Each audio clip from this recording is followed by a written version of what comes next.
వ్యాప్తంగా ఇందిరమ్మ ఇండ్లని, నియోజకవర్గ వ్యాప్తంగా 3500 ఇండ్లని మరి పంపిణీ కార్యక్రమంలో పెద్ద ఎత్తున రాష్ట్ర ప్రభుత్వం ఇవాళ మంజూరు చేయడం జరిగింది.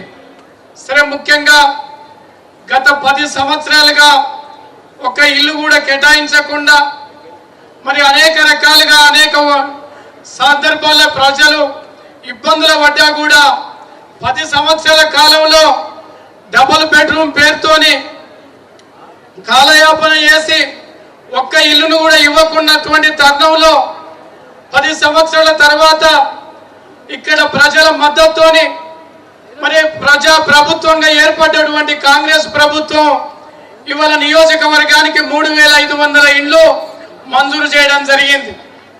సరే, ముఖ్యంగా ఈ ఇండ్ల విషయంలో మరి గత 10 సంవత్సరాలు నీళ్లు, నిధులు, నియామకాలు, సంపన్న వర్గాలు తెలంగాణ రాష్ట్రం వస్తే మరి నదీ జలాల సమస్య, ప్రతి పేదవానికి ఇల్లు వస్తుందని ఆశించి మరి కొట్లాడి తెచ్చుకున్నటువంటి తెలంగాణ ఫ్యూడల్ మనస్తత్వంతో కనీసం ఒక్క ఇల్లు కూడా మంజూరు చేయనటువంటి ప్రభుత్వాన్ని ఈ యావత్ తెలంగాణ సమాజం మరి బండకు కొడితే ఇవాళ ఈ ప్రజా ప్రభుత్వం ఏర్పడడం జరిగింది. ఈ ప్రభుత్వం ఇవాళ కాంగ్రెస్ ప్రభుత్వం ప్రజల ఆకాంక్షలకు అనుగుణంగా మరి 3500 ఇండ్లు మంజూరు చేయడం జరిగింది. కానీ ఇంకా వాస్తవంగా నియోజకవర్గాలలో అనేక మంది పేదవాళ్లకు ఇంకా ఇండ్లు రావాల్సినటువంటి అవసరం ఉంది. ఎందుకంటే ప్రతి గ్రామానికి 10-20 నియోజకవర్గంలో వచ్చినా కూడా ఇంకా పేదలు చాలా మందికి కనీస ఇంటి స్థలం లేనటువంటి వాళ్ళు 100 మంది ఉండడం జరిగింది. అందువల్ల ఈ ప్రభుత్వం మొదటి దఫాగా 3500 ఇండ్లు మంజూరు చేయడం జరిగింది. పెద్దలు మరి మన పొంగిలేటి శ్రీనివాసరెడ్డి గారు రాష్ట్ర వ్యాప్తంగా ఈ పథకాన్ని మరి బృహత్తర కార్యక్రమం మీద వేసుకొని మరి అర్హులైనటువంటి లబ్ధిదారులకు అందాలి, ప్రభుత్వం ఇచ్చే పథకాలు పేదవానికి అందే విధంగా చేయడానికి తన శత విధాలుగా ప్రయత్నం చేస్తూ అధికారులకు కూడా ఏ పేదవానికైతే అందాలో ఆ పేదవానికి అందాలని చాలా పకడ్బందీగా ఈ పథకాన్ని అమలు చేయడం జరుగుతూ ఉంది. మనం గత పాలకులను చూసాం. ప్రభుత్వ పథకం మరి వచ్చిందంటే గత 10 ఏళ్ల కాలంలో మరి అది దళిత బంధు కానీ, లేకపోతే రైతులకు ట్రాక్టర్లు కానీ, రేషన్ కార్డులు కానీ, ఏ పథకం వచ్చినా కూడా గులాబీ కండువ వేసుకున్న వాళ్ళకే ఇచ్చినటువంటి దాఖలాలు చూసాం. కానీ ప్రభుత్వం ఈ సంక్షేమ పథకాల్ని మరి ప్రతి పేదవానికి అందే విధంగా మరి ప్రభుత్వ యంత్రాంగానికి సూచనలు చేసి అందే విధంగా ప్రయత్నం జరుగుతూ ఉంది.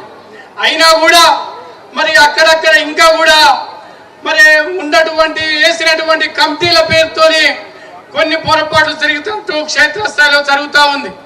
అందువల్ల రాబోయే కాలంలో ప్రతి పేదవానికి అందే విధంగా ఈ ప్రభుత్వం ఆలోచన చేయాలని, అదేవిధంగా ఇంటి స్థలమే కాదు ఇంటి స్థలం లేనటువంటి వాళ్ళని కూడా గుర్తించి ఇళ్ళని మంజూరు చేస్తే ఈ పథకం ప్రయత్నం జరుగుతూ ఉంటుందని ఈ సందర్భంగా మరి గుర్తు చేస్తా ఉన్నాం. సరే, ఈ ప్రభుత్వం మీద అనేక ఆశలు ఉన్నాయి.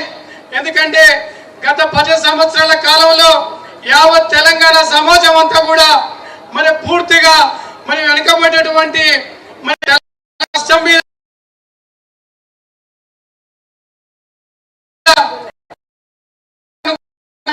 పరిపాలన సాగే ప్రయత్నం జరగడానికి ప్రభుత్వం రాష్ట్ర మంత్రులు మరి శత విధాల ప్రయత్నం చేస్తా ఉన్నారు.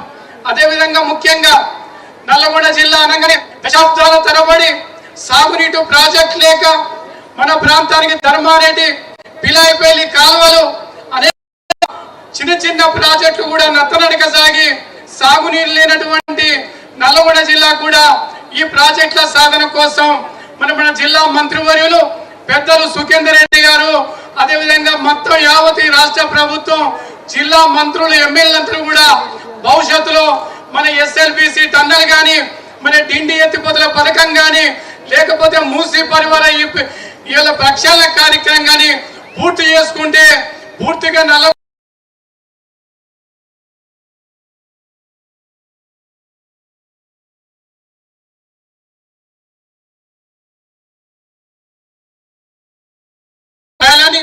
అదేవిధంగా యువ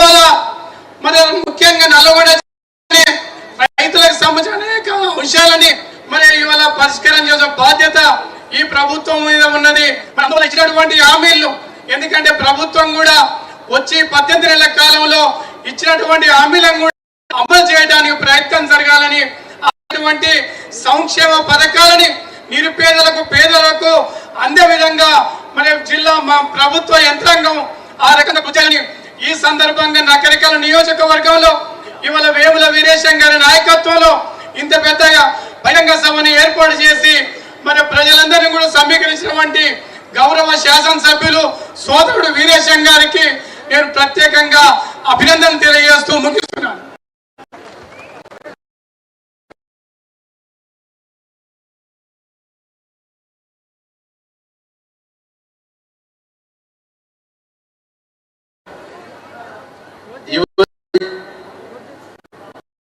గౌరవనీయులు మన పక్క ఊరే అన్న శ్యామల కిరణ్